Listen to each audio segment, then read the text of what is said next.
uli sa manukan ko boss, kasi papaliguan natin yung mga manok kung ibibinta para magkintab siya boss. At maganda siyang tingnan pag mayroong gustong bumili sa ating manok mga boss. Yan, ipapakita ko sa inyo sila mga boss.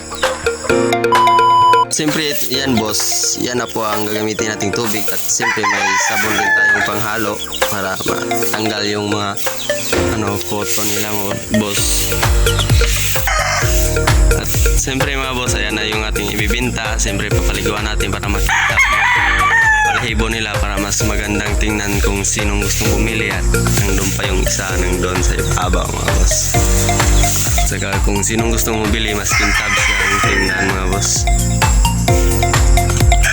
At meron din tayong mga maliliit dyan mga boss, isasama rin natin yan sa pagliligo para mas magandang tingnan kung ano bang itsura nila, maganda ba. At saka mayroon pang isa doon mga boss, isasama rin natin yan sila sa pagliligo para mas makitab silang tingnan. Yan mga boss, yan sila. Meron pang isa doon sa ilalim. At siyempre mga boss, isasama na rin yun natin yung pagliligo yung ating mga sisiw mga boss, para mas maganda. At meron pang dito mga sisiw mga boss, kasama natin sila. Yan, doon sa loob. Yan pa yung isa, kasama natin sila sa pagligo mga boss. Isa mga boss, yan. Ganda yan, sama rin natin pagligo para kung sinong gustong bumili sa ating mga manok mga boss, mas maganda siyang tingnan. At salamat po sa inyo mga boss.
Ito boss, papaliguan rin natin kasi bibinta din natin para mas makintab siyang tingnan mga boss.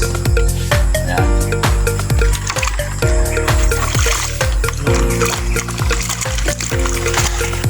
Ito po boss, ganda rin po ito.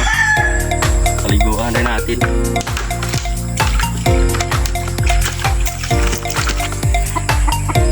So ayan boss, natatapos na rin ako sa pagligo sa kanila. Ayan. Salamat po sa inyo mga boss. Comment lang po kayo kung sinong gustong bumili. Yan yung iba mga boss.